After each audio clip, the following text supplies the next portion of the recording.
আসসালামু আলাইকুম ওয়া রাহমাতুল্লাহ। আলহামদুলিল্লাহি রাব্বিল আলামিন ওয়াসসালাতু ওয়াসসালামু আলা সাইয়্যিদিল আমবিয়াই ওয়াল মুরসালিন ওয়া আলা আলিহি ওয়া সাহবিহি আজমাইন, আম্মা বা'দ। قال الله سبحانه وتعالى في القرآن الكريم: ما كان محمد أبا أحد من رجالكم ولكن رسول الله وخاتم النبيين رب اشرح لي صدري ويسر لي أمري واحلل عقدة من লিসানি ইয়াফকাহু কওলি রব্বি জিদনি ইলমা।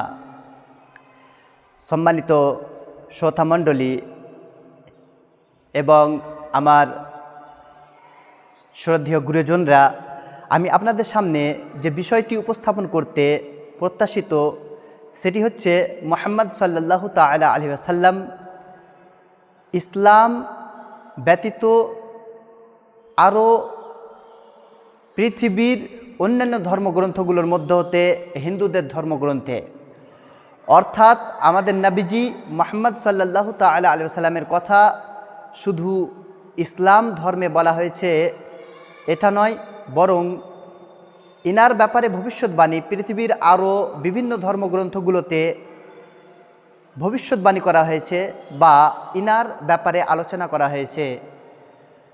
আর তন্মধ্যে আমি আজকে বিশেষভাবে বলবো হিন্দুদের ধর্মগ্রন্থে মুহাম্মদ সাল্লাল্লাহু তাআলা আলাইহি ওয়াসাল্লাম সম্বন্ধে কি ভবিষ্যৎবাণী করা হয়েছে।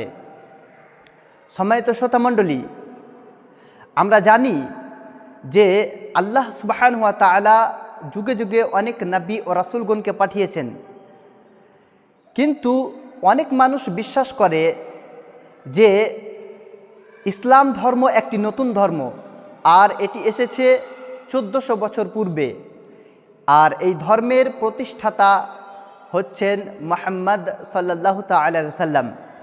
কিন্তু এই ধারণা মানুষদের মধ্যে একটি ভুল ধারণা, কারণ ইসলাম ধর্ম একটি নতুন ধর্ম নয়, আর এই ধর্ম 1400 বছর পূর্বে আসেনি, বরঞ্চ এই ধর্ম রয়েছে পৃথিবীর প্রথম মানব আদম আলাইহিস সালাম যখন পৃথিবীতে সর্বপ্রথম পদার্পণ করেন বা পা রাখেন, অথবা যখন থেকে তিনি পৃথিবীর প্রথম মানব আদম আলাইহিস সালাম পৃথিবীতে চলাফেরা করতেন, তখন থেকেই এই ধর্ম পৃথিবীতে বিদ্যমান রয়েছে। আর আল্লাহ সুবহানাহু ওয়া তাআলা আদম আলাইহিস সালামের সাথে সাথে অনেকজন নবীকে দুনিয়াতে প্রেরণ করেছেন। যুগে যুগে প্রত্যেকটা সময়ে আল্লাহ সুবহানাহু ওয়া তাআলা আলাদা আলাদা একজন করে নবী বিভিন্ন গোত্রে প্রেরণ করেছেন। এ বিষয়টি সম্বন্ধে আল্লাহ সুবহানাহু ওয়া তাআলা কোরআনে বলেন, সূরা ফাতির সূরা নম্বর 35 আয়াত নম্বর 24 আল্লাহ তাআলা বলেন, ওয়া ইম মিন উম্মাতিন ইল্লা খালা ফিহা নাদির, পৃথিবীতে এমন কোনো উম্মত অতিবাহিত হয়নি যে তাদের নিকটে আমি কোনো নাদির অর্থাৎ সতর্ককারীকে সতর্ক বার্তা নিয়ে বা নবী ও রাসূলদের মধ্যে কোনো একজন নবীকে বা রাসূলকে তাদের নিকটে পাঠাইনি। বলা হচ্ছে অত্র আয়াতে যে আমি প্রত্যেক যুগে প্রত্যেক সম্প্রদায়ের নিকটে একজন করে নবী ও রাসূলদের মধ্যে হতে পাঠিয়েছি। একই কথা বলা হয়েছে সূরা রা'দ সূরা নম্বর 13 আয়াত নম্বর 7-এও, ওয়ালিকুল্লি কওমিন হাদ, আমি প্রত্যেক সম্প্রদায়ের নিকটে একজন করে পথ প্রদর্শক পাঠিয়েছি। তাহলে এই কথাগুলো, এই আয়াতগুলো কথা প্রকাশ করে, কথা প্রমাণ করে যে আল্লাহ সুবহানাহু ওয়া তাআলা প্রত্যেক সম্প্রদায়ের নিকটে যুগে যুগে নবী ও রাসূলদের পাঠিয়েছেন পথ প্রদর্শক রূপে, মানুষদেরকে ভালো পথ দেখানোর উদ্দেশ্যে। আল্লাহ সুবহানাহু ওয়া তাআলা তন্মধ্যে 25 জন নবীর কথা কোরআনে উল্লেখ করেছেন, যেমন আদম আলাইহিস সালাম, নূহ আলাইহিস সালাম, ইব্রাহিম, মুসা, ঈসা আলাইহিমুস সালাম এবং সর্বশেষ নবী মুহাম্মদ সাল্লাল্লাহু তাআলা আলাইহি ওয়াসাল্লাম। কমপক্ষে আল্লাহ সুবহানাহু ওয়া তাআলা মুহাম্মদ সাল্লাল্লাহু তাআলা আলাইহি ওয়াসাল্লাম পর্যন্ত কোরআনে 25 জন নবী ও রাসূলদের কথা উল্লেখ করেছেন। আর আল্লাহ সুবহানাহু ওয়া তাআলা অগণিত নবীদের কথা কোরআনে উল্লেখ করেননি। 25 জন ব্যতীত আরও অনেক নবীদের কথা আল্লাহ তাআলা কোরআনে উল্লেখ করেননি। আল্লাহ সুবহানাহু ওয়া তাআলা এই বিষয়টি বলেন সূরা নিসা সূরা নম্বর 4 আয়াত নম্বর 164-তে এবং সূরা গাফির বা সূরা আল মুমিন সূরা নম্বর 40 আয়াত নম্বর 78-এ আল্লাহ তাআলা বলেন, ওয়া রুসুলান কদ কাসাসনাহুম আলাইকা মিন ক্বাবলু, আমি অনেকগুলো নবী ও রাসূলের কথা আপনার সামনে এর পূর্বে বিবৃতি করেছি, বর্ণনা দিয়েছি বা উল্লেখ করেছি। ওয়া রুসুলান লাম নাকসুসুহুম আলাইকা, এবং অনেকগুলো নবী ও রাসূলের কথা আমি আপনার সামনে বর্ণনা করিনি। হাদিসের দিকে যদি দেখতে যাই তাহলে একই কথা আমাদের নবীজি মুহাম্মদ সাল্লাল্লাহু তাআলা আলাইহি ওয়াসাল্লামের হাদিসও বলছে। হাদিসটি এসেছে মিশকাত 3য় খণ্ডের 5737 নম্বর হাদিস। এখানে মুহাম্মদ সাল্লাল্লাহু তাআলা আলাইহি ওয়াসাল্লাম বলেন যে আল্লাহ সুবহানাহু ওয়া তাআলা পৃথিবীর বুকে কমপক্ষে 1,24,000 পয়গম্বর প্রেরণ করেছেন বা পাঠিয়েছেন। তাহলে আমরা বুঝতে পারি যে আল্লাহ সুবহানাহু ওয়া তাআলা প্রত্যেক যুগে যুগে, প্রত্যেক জামানায়, প্রত্যেক সময়ে একজন করে বা একজন অথবা দুইজন করে নবী ও রাসূলদেরকে আল্লাহ সুবহানাহু ওয়া তাআলা মানুষদের পথ প্রদর্শনের জন্য পাঠিয়েছেন পৃথিবীর বুকে। কিন্তু প্রত্যেক নবী মুহাম্মদ সাল্লাল্লাহু তাআলা আলাইহি ওয়াসাল্লামের পূর্বে যতগুলো নবী ও রাসূল এসেছিলেন তিনারা ছিলেন নির্দিষ্ট একটা সম্প্রদায়ের জন্য, নির্দিষ্ট একটা সম্প্রদায়ের জন্য। আর তিনাদের প্রতি যে আসমানি গ্রন্থ নাজিল করা হয়েছিল সেই আসমানি গ্রন্থ ছিল সেই সম্প্রদায়ের জন্য বা সেই সময়ের জন্য, অর্থাৎ ওই সময়ের জন্য। যেমন ঈসা আলাইহিস সালাম ছিলেন বনি ইসরাইলদের জন্য, নির্দিষ্টভাবে তিনাকে যীশু খ্রিস্ট বা ঈসা আলাইহিস সালামকে বনি ইসরাইলদের জন্য পাঠানো হয়েছিল। এই কথা আল্লাহ সুবহানাহু ওয়া তাআলা পবিত্র কোরআনে বলেন।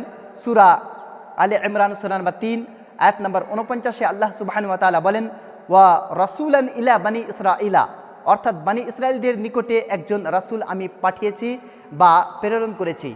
একই কথা আল্লাহ সুবহানাহু ওয়া তাআলা বলেন সূরা আস-সাফ সূরা নম্বর 61 আয়াত নম্বর 6-এও যিশু বা ঈসা আলাইহিস সালাম নিজের মুখে বলেছেন যে ইয়া বনি ইসরাইলা ইন্নী রাসূলুল্লাহি ইলাইকুম, হে বনি ইসরাইলরা, হে ইসরাইলদের সন্তানরা বা হে ইহুদিরা, আমাকে পাঠানো হয়েছে তোমাদের নিকটে আল্লাহর রাসূল রূপে আল্লাহর পক্ষ থেকে। আমি প্রেরিত হয়েছি আল্লাহ সুবহানাহু ওয়া তাআলার পক্ষ থেকে তোমাদের নিকটে আল্লাহর রাসূল হিসেবে। তাহলে এই আয়াতগুলো বর্ণনা করে যে ঈসা আলাইহিস সালাম ছিলেন নির্দিষ্ট একটা সম্প্রদায়ের জন্য। একই কথা বাইবেলেও উল্লেখ করা হয়েছে। গসপেল অফ ম্যাথিউ অধ্যায় 10 অনুচ্ছেদ 5 থেকে 6 বলা হয়েছে যে যীশু খ্রিস্ট তার অনুসারীদের বলেছেন, তোমরা কেউ জেন্টাইলদের পথ অনুসরণ করো না। এখানে জেন্টাইল বলতে ইহুদিদেরকে বোঝানো হয়েছে, অর্থাৎ যারা ইহুদি নয়, যেমন হিন্দু, তারপরে বৌদ্ধ, মুসলিম, আরও অন্যান্য ধর্মের অনুসারীরাকে এখানে জেন্টাইল বলতে বোঝানো হয়েছে। যীশু খ্রিস্ট তার অনুসারীদের বলছেন, তোমরা কেউ জেন্টাইলদের অর্থাৎ ইহুদি ব্যতীত অন্য কারোদের পথ অনুসরণ করো না। এখানে আরও বলা হয়েছে গসপেল অফ ম্যাথিউ অধ্যায় 10 অনুচ্ছেদ 5 ও 6 যে তোমরা কেউ সামারিটিল শহরে প্রবেশ করো না। আরও বলা হয়েছে পক্ষান্তরে তোমরা প্রবেশ করো ইসরায়েলে। গসপেল অফ জনের এই অধ্যায় বা এই অনুচ্ছেদগুলো বলছে যে ঈসা আলাইহিস সালামকে পাঠানো হয়েছিল নির্দিষ্ট একটা সম্প্রদায়ের জন্য, অর্থাৎ ইহুদিদের জন্য, বনি ইসরাইলদের জন্য। একই কথা বলা হয়েছে গসপেল অফ ম্যাথিউ অধ্যায় 15 অনুচ্ছেদ 24-এ যীশু খ্রিস্ট তার অনুসারীদের নিজের মুখে বলেছেন যে আমাকে পাঠানো হয়েছে শুধুমাত্র ইসরায়েলবাসীদের পথ প্রদর্শনের জন্য। তাহলে বাইবেল ও কোরআন একই কথা বলে যে ঈসা আলাইহিস সালাম ছিলেন বনি ইসরাইলদের জন্য।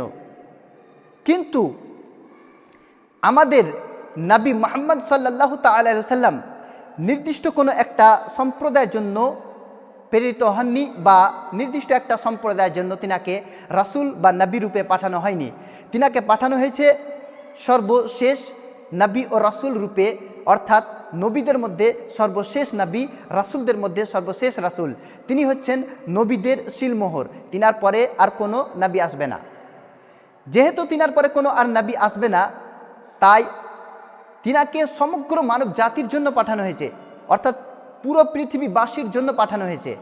আল্লাহ সুবহানাহু ওয়া তাআলা তিনাকে খাতামুন নবিয়্যিন বা নবীদের মোহর রূপে প্রেরণ করেছেন। একথা আল্লাহ তাআলা বলেন সূরাতুল আহজাব সূরা নম্বর 33 আয়াত নম্বর 40-এ, মা কানা মুহাম্মাদুন আবা আহাদিম মির রিজালিকুম ওয়ালাকিন রাসূলুল্লাহি ওয়া খাতামান নবিয়্যিন। এখানে আল্লাহ সুবহানাহু ওয়া তাআলা বলেন যে মুহাম্মদ সাল্লাল্লাহু তাআলা আলাইহি ওয়াসাল্লাম তোমাদের মধ্যে কোনো ব্যক্তির পিতা নয়, বরং তিনি হচ্ছেন আল্লাহর রাসূল এবং সর্বশেষ নবী, অর্থাৎ নবীদের সিলমোহর। তিনার পরে কোনো নবী আসবে না। আর তিনার পরে কোনো নবী আসবে না, তাই তিনাকে আল্লাহ সুবহানাহু ওয়া তাআলা সমগ্র মানব জাতির জন্য অর্থাৎ পুরো পৃথিবীবাসীর জন্য রহমত স্বরূপ বা করুণা স্বরূপ পাঠিয়েছেন। এ কথা আল্লাহ সুবহানাহু ওয়া তাআলা বলেন সূরা আল আম্বিয়া সূরা নম্বর 21 আয়াত নম্বর 107-এ, ওমা আরসালনাকা ইল্লা রাহমাতাল লিল আলামিন, আমি আপনাকে সমগ্র মানব জাতির জন্য রহমত স্বরূপ প্রেরণ করেছি বা পাঠিয়েছি। একই কথা আল্লাহ সুবহানাহু ওয়া তাআলা বলেন সূরা সাবা সূরা নম্বর 34 আয়াত নম্বর 28-এ, ওমা আরসালনাকা ইল্লা কাফাতাল লিন্নাসি বাশীরান ওয়া নাযীরা ওয়ালাকিন আকসারান নাসি লা ইয়ালামুন। আল্লাহ সুবহানাহু ওয়া তাআলা বলেন, আমি আপনাকে সমগ্র মানব জাতির জন্য সতর্ককারী ও সুসংবাদদাতা রূপে প্রেরণ করেছি। ওয়ালাকিন আকসারান নাসি লা ইয়ালামুন, কিন্তু অধিকাংশ মানুষ এ কথা জানে না। তাহলে এই আয়াতগুলো প্রমাণ করে যে মুহাম্মদ সাল্লাল্লাহু তাআলা আলাইহি ওয়াসাল্লাম সমগ্র মানব জাতির জন্য, শুধু মুসলিমদের জন্য নয়, বরঞ্চ মুহাম্মদ সাল্লাল্লাহু তাআলা আলাইহি ওয়াসাল্লাম সমগ্র মানব জাতির জন্য, অমুসলিমদের জন্য, হিন্দুদের জন্য, খ্রিস্টানদের জন্য, জৈনদের জন্য, বৌদ্ধদের জন্য, আরও অন্যান্য ধর্মের অবলম্বীদের জন্য মুহাম্মদ সাল্লাল্লাহু তাআলা আলাইহি ওয়াসাল্লাম একজন করুণা বা আল্লাহ সুবহানাহু ওয়া তাআলার পক্ষ থেকে একজন রহমত বা পথ প্রদর্শক। আমরা যেহেতু কোরআনে বিশ্বাস করি যে কোরআন আল্লাহ তাআলার বাণী, আমাদের সর্বশক্তিমান সৃষ্টিকর্তার বাণী, তাই আমরা কোরআন যা বলছে তাই বিশ্বাস করি আর আমরা মানি যে মুহাম্মদ সাল্লাল্লাহু তাআলা আলাইহি ওয়াসাল্লাম সর্বশেষ রাসূল ও নবী এবং পুরো পৃথিবীবাসীর জন্য তিনি পথ প্রদর্শক। কিন্তু অমুসলিমরা বা হিন্দু, খ্রিস্ট, বৌদ্ধ, ইহুদি আর অন্যান্য ধর্ম অবলম্বীরা তারা বিশ্বাস করে না যে মুহাম্মদ সাল্লাল্লাহু তাআলা আলাইহি ওয়াসাল্লাম সমগ্র মানব জাতির জন্য প্রেরিত হয়েছেন। তাই আমি এখানে সাহায্য নেব আল্লাহ সুবহানাহু ওয়া তাআলার একটি আয়াত থেকে। আল্লাহ তাআলা বলেন সূরা আলে ইমরান সূরা নম্বর 3 আয়াত নম্বর 64-তে, কুল ইয়া আহলাল কিতাব তাআলু ইলা কালিমাতিন সাওয়াইন বাইনানা ওয়া বাইনাকুম। আল্লাহ সুবহানাহু ওয়া তাআলা বলেন, হে আহলে কিতাবরা, এখানে আহলে কিতাব বলতে বোঝানো হয়েছে ইহুদি ও নাসারাদেরকে।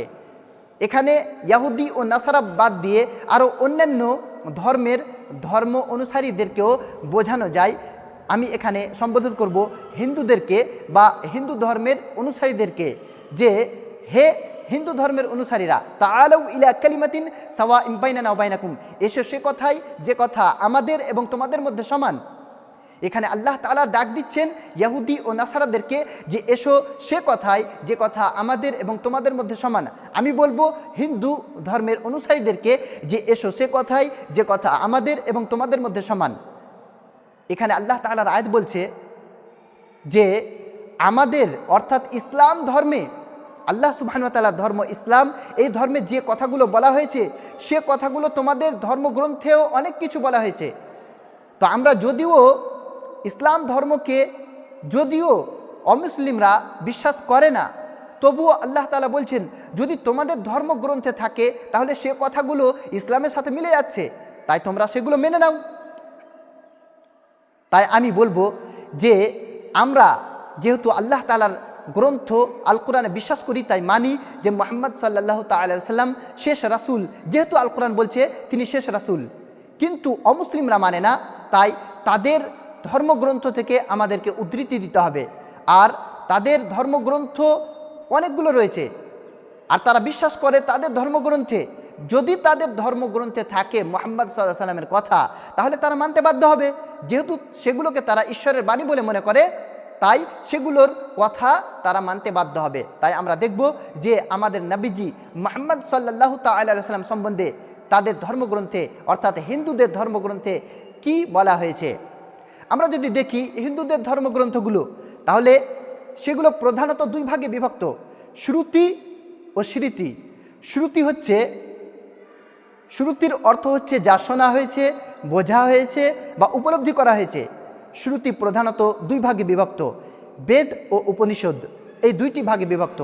বেদ একটি সংস্কৃত শব্দ, এই শব্দটি এসেছে বিদ থেকে, যার অর্থ জ্ঞান, আর বেদ শব্দের অর্থ হচ্ছে মানুষের জ্ঞান। বেদ সাধারণত 4 প্রকার বা প্রধানত বেদ হচ্ছে 4 প্রকার, ঋগ্বেদ, সামবেদ, অথর্ববেদ ও যজুর্বেদ। এগুলো কোন সময় নাজিল হয়েছিল বা অবতীর্ণ হয়েছিল, কতদিন আগে কত বছর আগে এগুলো অবতীর্ণ হয়েছিল এই বিষয়ে সময় নিয়ে মতবিরোধ রয়েছে। স্বামী দেবানন্দ সরস্বতী বলেছেন যে এগুলো 131 কোটি বছর পূর্বে থেকে পৃথিবীতে পাওয়া যায়, অর্থাৎ বেদগুলো 131 কোটি বছর পূর্ব থেকে পৃথিবীতে রয়েছে। কিন্তু অধিকাংশ হিন্দু বিশেষজ্ঞদের মতে বা হিন্দু বিদ্বানদের মতে বেদগুলোর বয়স 4000 বছরের বেশি নয়। তারপরে এগুলো কোথায় অবতীর্ণ হয়েছিল বা কোথায় নাজিল করা হয়েছিল এবং কোন ঋষিদের প্রতি বা কাদের প্রতি নাজিল করা হয়েছিল, অবতীর্ণ করা হয়েছিল, এই বিষয়টিও অধিকাংশ মানুষ বলতে পারে না, কেউ বলতে পারে না।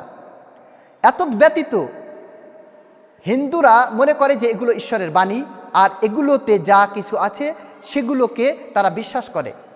তারপরে স্তরে আসে উপনিষদ। উপনিষদ কথাটি সংস্কৃত একটি শব্দ। উপ কথার অর্থ হচ্ছে কাছে, নি কথার অর্থ হচ্ছে নিচে, শোধ কথার অর্থ হচ্ছে বসা, অর্থাৎ কাছে এসে বসা।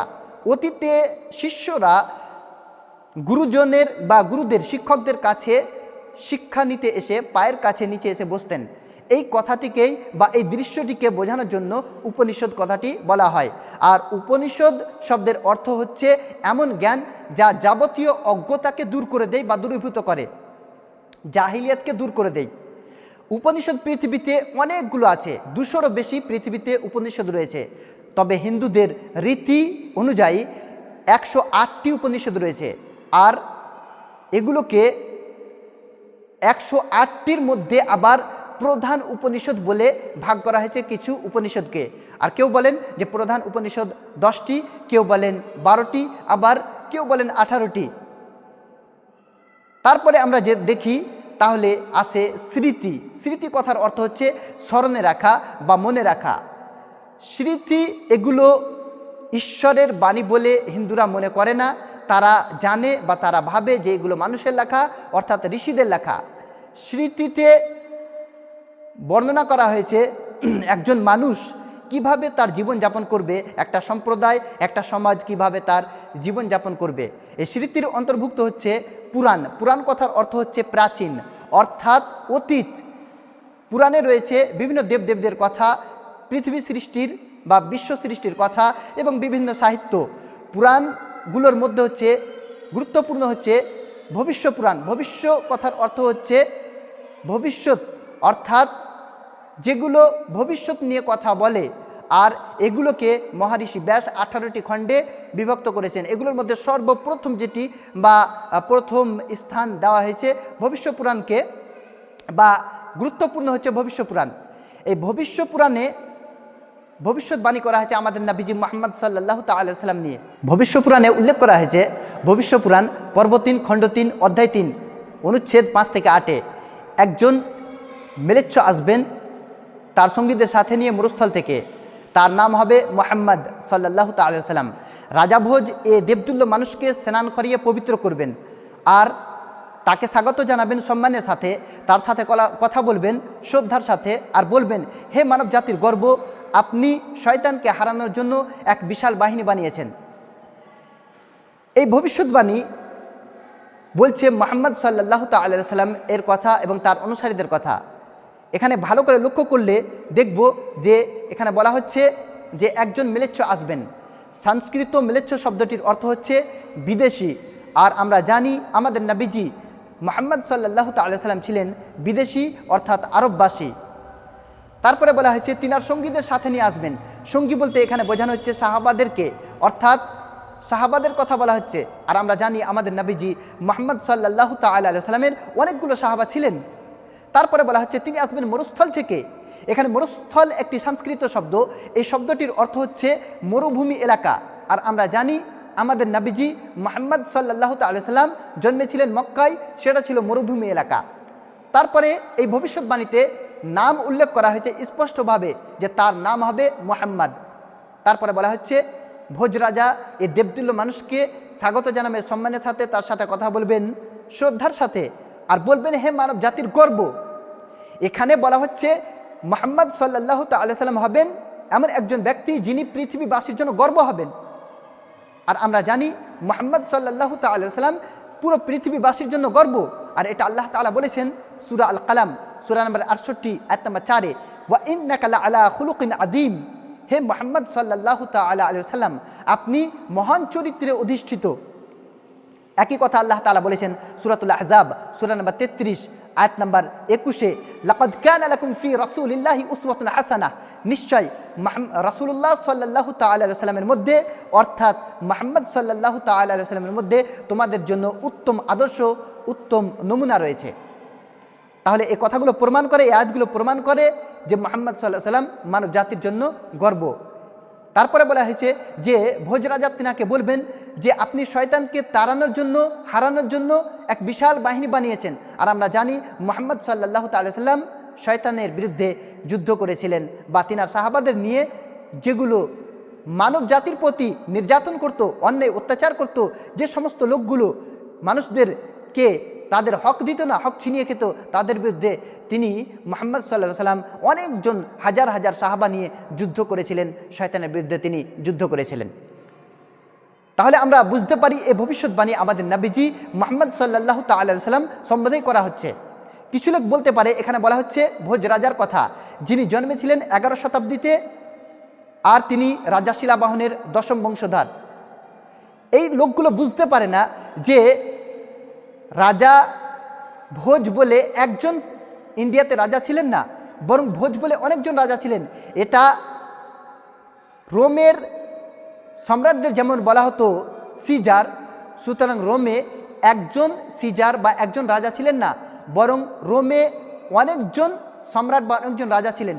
ঠিক তেমনই মিশরের সম্রাটদের বলা হতো ফেরাও, সুতরাং মিশরে একজন ফেরাও ছিলেন না, বরং অনেকজন ফেরাও মিশরে ছিলেন। তাই ফেরাও বলে কোনো একজন রাজাকে বোঝানো হয়নি, যতগুলো রাজা মিশরে রাজত্ব করেছেন বা সম্রাট রাজত্ব করেছেন সে সমস্ত সম্রাটদের ফেরাও বলা হতো। ঠিক তেমনইভাবে ইন্ডিয়ার রাজাদের বলা হতো ভোজ রাজা। তাই ভোজ বলে 11 শতাব্দীর রাজা নন, ইনি হচ্ছেন 11 শতাব্দীর আরও পূর্বে জন্মিত একজন রাজা, যিনি হচ্ছেন যিনাকে বলা হয়েছে ভোজ রাজা। তাই আমরা স্পষ্টতই বুঝতে পারি যে এখানে 11 শতাব্দীর ভোজ রাজা, যিনি রাজা শিলাবাহনের 10ম বংশধর, যিনি মুহাম্মদ সাল্লাল্লাহু তাআলা আলাইহি ওয়াসাল্লামের জন্মের 500 বছর পরে জন্মেছিলেন, তিনার কথা এখানে বলা হচ্ছে না। এখানে বলা হচ্ছে আমাদের নবীজি মুহাম্মদ সাল্লাল্লাহু তাআলা আলাইহি ওয়াসাল্লামের কথা। তারপরে আরও তিনার ব্যাপারে ভবিষ্যৎবাণী করা হয়েছে। ভবিষ্য পুরাণ পর্ব 3 খণ্ড 3 অধ্যায় 3 অনুচ্ছেদ 10 থেকে 27 বলা হয়েছে ম্লেচ্ছদের বসবাসের স্থান নষ্ট হয়ে গেছে। এখানে যে শত্রুরা আগে রাজত্ব করত সেখানে এসেছে আরও শক্তিশালী শত্রু। আমি একজনকে পাঠাবো যার নাম হবে মুহাম্মদ, তিনি মানুষদের সরল পথে পরিচালিত করবেন। তারপর দেবতুল্য একজন মানুষ, হে ভোজ রাজা, তুমি পিশাচের রাজ্যে কখনোই যেও না, কেননা আমি আমার দয়া দিয়েই তোমাকে পবিত্র করব। তারপর দেবতুল্য একজন মানুষ ভোজ রাজার কাছে এসে বললেন, আর্য ধর্ম পৃথিবীতে প্রতিষ্ঠিত হবে, আর এটা হবে ঈশ্বর পরমাত্মার আদেশে। আমার অনুসারীদের খাতনা দেওয়া থাকবে, তাদের মাথার পিছনে কোনো টিকি থাকবে না, তারা মুখে দাড়ি রাখবে, তারা একটা বিপ্লব করবে, তারা ইবাদতের জন্য বা উপাসনার জন্য প্রার্থনা করবে, প্রার্থনার জন্য আহ্বান করবে, তারা সব হালাল খাবার খাবে, তারা বিভিন্ন পশুর মাংস খাবে, তবে শূকরের মাংস ব্যতীত।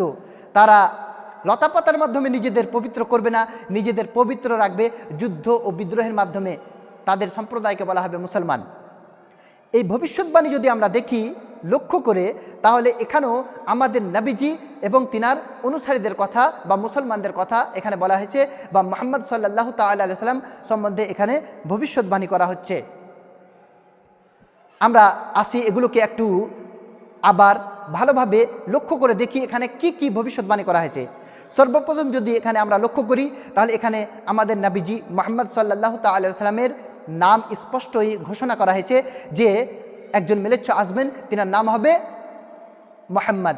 তারপরে বলা হয়েছে তার অনুসারীদের খাতনা দেওয়া থাকবে, আর আমরা মুসলমানরা খাতনা দিয়ে থাকি, আমরা মুসলিমরা খাতনা করে থাকি। তারপরে বলা হয়েছে তাদের মাথার পিছনে কোনো টিকি থাকবে না। আমাদের মুসলিমদের মাথার পেছনে কোনো টিকি থাকে না, অনেকে এটাকে বলে সিন্ডি, আমরা সিন্ডি বা টিকি মাথার পেছনে রাখি না। তারপরে বলা হয়েছে তাদের মুখে দাড়ি থাকবে, আর আমরা মুসলিমরা আলহামদুলিল্লাহ মুখে দাড়ি রাখি। তারপরে বলা হয়েছে তারা একটা বিপ্লব ঘটাবে বা বিপ্লব করবে, এবং তারা ইবাদতের জন্য, প্রার্থনার জন্য আহ্বান করবে। আর এখানে আহ্বান বলতে বোঝানো হয়েছে আজানকে। আর আমরা মুসলিমরা দিনে 5 ওয়াক্ত, দিন ও রাতে 5 ওয়াক্ত আজান দিই আর নামাজের জন্য আহ্বান করে থাকি। তারপরে বলা হচ্ছে যে তারা বিভিন্ন পশুর মাংস খাবে, তবে শূকরের মাংস ব্যতীত। আর পবিত্র কোরআনে মোট 4 জায়গায় শূকরের মাংস খাওয়া হারাম করা হয়েছে। আল্লাহ সুবহানাহু ওয়া তাআলা বলেছেন সূরা আল বাকারা সূরা নম্বর 2 আয়াত নম্বর 173, সূরা আল মাইদা সূরা নম্বর 5 আয়াত নম্বর 3, সূরা আনআম সূরা নম্বর 6 আয়াত নম্বর 145, সূরা নাহল সূরা নম্বর 16 আয়াত নম্বর 115। আল্লাহ তাআলা বলেছেন হুররিমাত আলাইকুমুল মাইতাতু ওয়াদ-দামু ওয়া লাহমুল খিনজিরি ওয়া মা উহিল্লা লিগাইরিল্লাহি বিহি, অর্থাৎ তোমাদের জন্য শূকরের মাংস খাওয়া হারাম করা হয়েছে এবং আল্লাহ ব্যতীত অন্য কারো নাম নিয়ে যে পশু জবাই করা হয়েছে সেই পশু তোমাদের জন্য হারাম করা হয়েছে। তাহলে পবিত্র কোরআন বলে যে শূকরের মাংস খাওয়া হারাম, আর এই জন্য আমরা মুসলিমরা আলহামদুলিল্লাহ শূকরের মাংস খাই না, আমরা অন্যান্য পশুদের মাংস খাই, তবে শূকরের মাংস আমরা খাই না। তারপরে বলা হয়েছে ভবিষ্যৎবাণীতে যে তারা লতাপাতার মাধ্যমে নিজেদের পবিত্র করবে না, নিজেদের পবিত্র রাখবে যুদ্ধের মাধ্যমে। আর আমরা মুসলিমরা আমরা যদি দেখি তাহলে আমাদের ভবিষ্যৎবাণীতে রয়েছে, আমাদের অতীতে রয়েছে, হিস্টোরিতে ইতিহাস বলে যে মুহাম্মদ সাল্লাল্লাহু তাআলা আলাইহি সাল্লাম ও তার অনুসারীরা অতীতে যুদ্ধ করেছিলেন নিজেদেরকে শত্রুপক্ষর আক্রমণ হতে রক্ষা করার জন্য, বা ইসলামের প্রতি আক্রমণকারীদের জন্য, বা মানুষের হক ও মানুষের অধিকার নষ্টকারীদের বিরুদ্ধে লড়াই করেছিলেন। এটা আমরা স্পষ্টভাবে আমাদের নবীজি মুহাম্মদ সাল্লাল্লাহু তাআলা আলাইহি সাল্লাম ও তিনার সাহাবাদের ইতিহাস থেকে পাই। তারপরে বলা হয়েছে তাদের সম্প্রদায়কে বলা হবে মুসলমান, আমাদেরকে বলা হয় মুসলমান বা মুসলিম। তাহলে এই ভবিষ্যৎবাণী আর কারো কথা বলছে না, বলছে মুহাম্মদ সাল্লাল্লাহু তাআলা আলাইহি সাল্লাম এর কথা এবং তার অনুসারীদের কথা। শুধু এখানেই নয়, বরং আরও বলা হয়েছে ভবিষ্য পুরাণ পর্ব 3 খণ্ড 1 অধ্যায় 3 অনুচ্ছেদ 21 থেকে 23 বলা হয়েছে 7টি পবিত্র শহর কাশীতে, সেগুলো ভরে গেছে দুর্নীতিতে এবং রাক্ষসে। সে সময় মেলেচ্ছদের দেশে মেলেচ্ছের ধর্মের অনুসারীরা হবে তাদের মধ্যে সবচেয়ে ভালো মানুষ, তাদের মধ্যে সব ধরনের ভালো গুণী থাকবে, আর এদেশে সব ধরনের পাপী বিদ্যমান আছে। হে ঋষি, তুমি তোমার প্রভুর নামকে সমুন্নত রেখো। এখানে এই ভবিষ্যৎবাণী তো বলা হচ্ছে মুহাম্মদ সাল্লাল্লাহু তাআলা আলাইহি সাল্লাম ও তার অনুসারীদের অর্থাৎ সাহাবাদের কথা। এছাড়াও মুহাম্মদ সাল্লাল্লাহু তাআলা আলাইহি সাল্লাম সম্বন্ধে ভবিষ্যৎবাণী করা হয়েছে হিন্দুদের বেদে বলা হয়েছে অথর্ববেদ গ্রন্থ নাম্বার 20 অনুচ্ছেদ 127 মন্ত্র নাম্বার 1 থেকে 14। এগুলোকে বলা হয় কুন্টাক সুক্তাস। কুন্টাক শব্দের অর্থ হচ্ছে পেটের ভিতর লুকানো গ্রন্থি, অর্থাৎ যে সমস্ত মন্ত্রগুলোর অর্থ লুকানো রয়েছে যেগুলো আমরা পরে বা ভবিষ্যতে বুঝতে পারবো। এর কুন্টাকের আরেকটা অর্থ হচ্ছে দুর্দশা থেকে মুক্ত। কুন্টাকের তৃতীয় আরেকটা অর্থ হচ্ছে শান্তি, আর ইসলামের একই অর্থ। কুন্টাকের শেষ আরেকটা অর্থ হচ্ছে পৃথিবীর কেন্দ্র। আর আমরা জানি মক্কা শহর পৃথিবীর কেন্দ্রে অবস্থিত। এটা আল্লাহ তাআলা বলেছেন সূরা আলে ইমরান সূরা নম্বর 3 আয়াত নম্বর 96, ইন্না আউওয়ালা বাইতিন ওয়াদিআ লিন-নাসি আল্লাযী বিবাক্কাতা। প্রথম যেটি শহর, যে ঘরটি নির্মাণ করা হয়েছে পৃথিবীর বুকে, সেটি হচ্ছে মক্কা শহরে, বাক্কায়। এটা বাক্কা হচ্ছে মক্কার আরেকটা নাম। তাহলে আমরা জানি যে পৃথিবীর কেন্দ্র হচ্ছে মক্কা বা বাক্কা শহর। আসি আমরা দেখি এই মন্ত্রগুলোতে কি বলা হয়েছে। অথর্ববেদ গ্রন্থ নাম্বার 20 অনুচ্ছেদ 127 মন্ত্র নাম্বার 1 থেকে 14। আমি এখানে 4টি মন্ত্রের কথা উল্লেখ করব, দিয়ে আমি আমার বক্তব্য শেষ করব ইনশাআল্লাহ। প্রথম মন্ত্রে বলা হচ্ছে তিনি হলেন নারাশংসা, তিনি কাউরামা, যাকে রক্ষা করা হবে 60,090 জন শত্রুর কবল থেকে। দ্বিতীয় নম্বর মন্ত্র বলছে যে তিনি হলেন উটে চলা ঋষি। তৃতীয় নম্বর মন্ত্র বলছে তিনি মামা ঋষি। চতুর্থ নম্বর মন্ত্র বলছে তিনি বৈষ্ণবী বা রেব। আসি আবার এই মন্ত্রগুলোকে একটু ভালোভাবে এই ভবিষ্যৎবাণীকে বুঝে ওঠার চেষ্টা করি। প্রথম মন্ত্র বলছে তিনি হলেন নারাশংসা। এই নারাশংসা শব্দটি সংস্কৃত শব্দ। নার কথার অর্থ হচ্ছে মানুষ এবং সংসা কথার অর্থ হচ্ছে প্রশংসা বা প্রশংসনীয়। সুতরাং নারাশংসা শব্দের অর্থ হচ্ছে এমন মানুষ যিনি প্রশংসনীয়। আর এর আরবি করলে হবে মুহাম্মদ। আর এটা আমাদের নবীজি মুহাম্মদ সাল্লাল্লাহু তাআলা আলাইহি ওয়াসাল্লামের নাম। তাই আমরা মনে করি যে নারাশংসা বলে এখানে আমাদের নবীজি মুহাম্মদ সাল্লাল্লাহু তাআলা আলাইহি ওয়াসাল্লামকে বোঝানো হয়েছে। তারপরে বলা হচ্ছে তিনি হলেন কাওরামা। কাওরামা শব্দের একটি অর্থ হচ্ছে শান্তির রাজপুত্র। আর আমরা জানি আমাদের নবীজি মুহাম্মদ সাল্লাল্লাহু তাআলা আলাইহি ওয়াসাল্লাম ছিলেন শান্তির রাজপুত্র। কাওরামা শব্দের দ্বিতীয় অর্থ হচ্ছে যে প্রশংসা করে, আর এটা আমাদের নবীজি মুহাম্মদ সাল্লাল্লাহু তাআলা আলাইহি ওয়াসাল্লামের দ্বিতীয় একটি নাম, সেটি হচ্ছে আহমদ। আহমদ শব্দের অর্থ হচ্ছে যে প্রশংসা করে। তাই কাওরামা বলে আমাদের নবীজি মুহাম্মদ সাল্লাল্লাহু তাআলা আলাইহি ওয়াসাল্লামকে বোঝানো হচ্ছে। তারপরে বলা হয়েছে তিনাকে রক্ষা করা হবে 60,090 জন শত্রুর কবল থেকে। আর আমরা জানি সে সময় মুহাম্মদ সাল্লাল্লাহু তাআলা আলাইহি ওয়াসাল্লাম ও তিনার ধর্মের অনুসারীদের শত্রু সংখ্যা, অনুসারীদের বিপক্ষের অর্থাৎ শত্রুদের সংখ্যা ছিল আনুমানিকভাবে 60,000। আর এটাও আমরা জানি যে তাতে তাদের সকলের হাত থেকে বা কবল থেকে মুসলিমদেরকে রক্ষা করা হয়েছিল।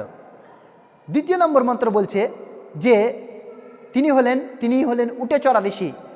আর আমরা জানি কোনো ব্রাহ্মণ কোনোদিন উটে চড়বে না, কারণ উটে চড়া তাদের জন্য নিষেধ রয়েছে।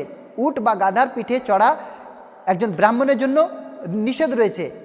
এটা বলা হয়েছে মনুস্মৃতি অধ্যায় 11 অনুচ্ছেদ 202-এ যে একজন ব্রাহ্মণ একজন ব্রাহ্মণ কখনোই উট বা গাধার পিঠে চড়তে পারে না। তাই ইনি এমন একজন ঋষি যিনি হবেন বিদেশি বা ইন্ডিয়ান নন এমন ঋষি। আর ইনাকে উটে চড়া ঋষি বলে আমাদের নবীজি মুহাম্মদ সাল্লাল্লাহু তাআলা সাল্লামের হিস্টোরি বা ইতিহাস যদি দেখি, তাহলে তিনি উটে চড়ে মক্কা থেকে মদিনায় হিজরত করেছিলেন। আর তিনার জীবনে অনেকবারই উটে চড়েছেন, উটে সফর করেছেন, আরোহণ করেছেন। তাই এখানে তিনাকে বোঝানো হচ্ছে, এখানে তিনাকে উটে চড়া ঋষি বলে মুহাম্মদ সাল্লাল্লাহু আলাইহি ওয়াসাল্লামকে বোঝানো হচ্ছে। তৃতীয় নম্বর মন্ত্র বলছে তিনি হলেন মামা ঋষি। মামা শব্দের অর্থ হচ্ছে মহা, অর্থাৎ মহান ঋষি। কেউ বলেন মামা ঋষি বলতে এখানে মুহাম্মদ সাল্লাল্লাহু তাআলা আলাইহি ওয়াসাল্লামকে বোঝানো হয়েছে, আবার কেউ বলে যে এখানে মামা ঋষি বলতে মহান ঋষিকে বোঝানো হয়েছে। তারপরে চতুর্থ নম্বর মন্ত্র বলছে তিনি হলেন বৈষ্ণবী বা রেব। রেব কথার অর্থ হচ্ছে যিনি প্রশংসা করেন।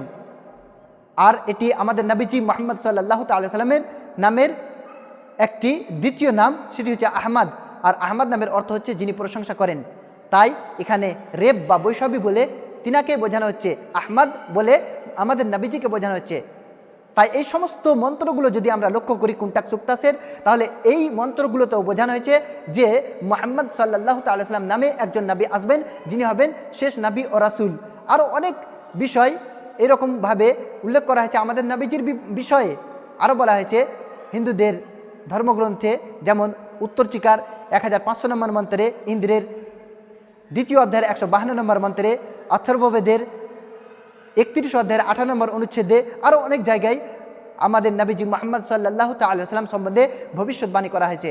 যাই হোক, আমি এখান থেকে আমার বক্তব্য শেষ করব এই বলে যে আমরা যদি মানি যে আমাদের নবীজি মুহাম্মদ সাল্লাল্লাহু তাআলা আলাইহি ওয়াসাল্লাম শেষ নবী এবং শেষ রাসূল এবং পুরো পৃথিবীবাসীর জন্য ইনি পথ প্রদর্শক, তাহলে হিন্দুদেরকেও মানতে হবে। কেননা তাদের ধর্মগ্রন্থেও, শুধু আমাদের ধর্মগ্রন্থে নয়, বরঞ্চ তাদের ধর্মগ্রন্থেও আমাদের নবীজি মুহাম্মদ সাল্লাল্লাহু তাআলা আলাইহি ওয়াসাল্লাম সম্বন্ধে ভবিষ্যৎবাণী করা হয়েছে। ওয়া আখিরু দাওয়ানা আনিল হামদুলিল্লাহি রাব্বিল আলামিন। আসসালামু আলাইকুম ওয়া রাহমাতুল্লাহ।